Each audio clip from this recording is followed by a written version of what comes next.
Pag inutusan kayo, ba't sumusunod kayo kagad? Hindi yung, mais na nga kayo. Ito talaga. Kung ano yung utusan kayo, lumayas kayo. Ate, magsahin ka na lang muna dyan. Ayos lang saglit sa'yo. Para tingnan sila mami sa kasi yung kapatid mo. Sahin ka ha. Makalimutan ha. Dalaw saglit. Ayos lang saglit.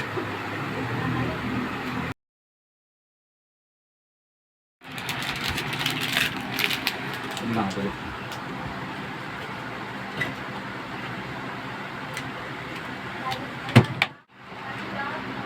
Pa naman. Sasayang ka lang. Ate, ano ka ba? Ano ba yun? Di ba sabi ko nung sa'yo magsaing ka? Ano ba ginagawa mo? May ginagawa lang. Lagi lang inuuna yung mga ginagawa niya. Malamang. Parati na sila mami mo kanina pa. Ang tagal ko sa labas. Hanggang ngayon di ka pa rin nakakapagsaing. Ano ba na yan? May ginagawa nga ako. Puro ang ginagawa eh. Para ka rin kapatid mo eh. Puro ka cellphone eh. Ano nga yung cellphone mo? Isa. Oh no! Magbato ka na naman. Di pala. Sa'yo na yan. Para ka rin kapatid mo eh. Kanina ko pa inutusan ka ngayon. Nandiyan pa rin eh. Kanina. May ginagawa nga kasi ako Kung may ginagawa, cellphone ang hawak mo eh. Ano ba kayo? Hawak ko ba? Di ba nandyan sa kama? Sa kama. Eh, ganun din yung hawak-hawak mo na rin yan. Hindi ko hawak. Ano ba, ginagamit mo, cellphone mo, di ba? Anong waiting, kanina pa yan eh. Kung ayaw nyo mautusan, silayas kayo rito. Ay, tama. Lagi na, pag isutusan kayo, mamaya, gagawin mamaya. Anong oras na nakakalipas na hindi pa rin ginagawa?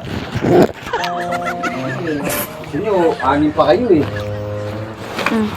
Hindi lagi kayo nang inutusan kayo. Ba't sumusunod kayo kagad? Hindi yung, mais na nga kayo. Ito talaga. Kung ano yung utusan kayo, lumayas kayo. Sige. Hindi yung pag-utusan kayo, pusi mamaya eh. Ayos lang. Ba't ako nasa labas? Ate! Buksan mo to! Uy, ba't ako nandito sa labas? Kayo pinapalayas nyo, ako pinalayas nyo.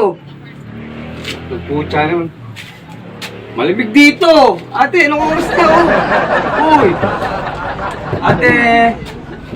Buksan mo to!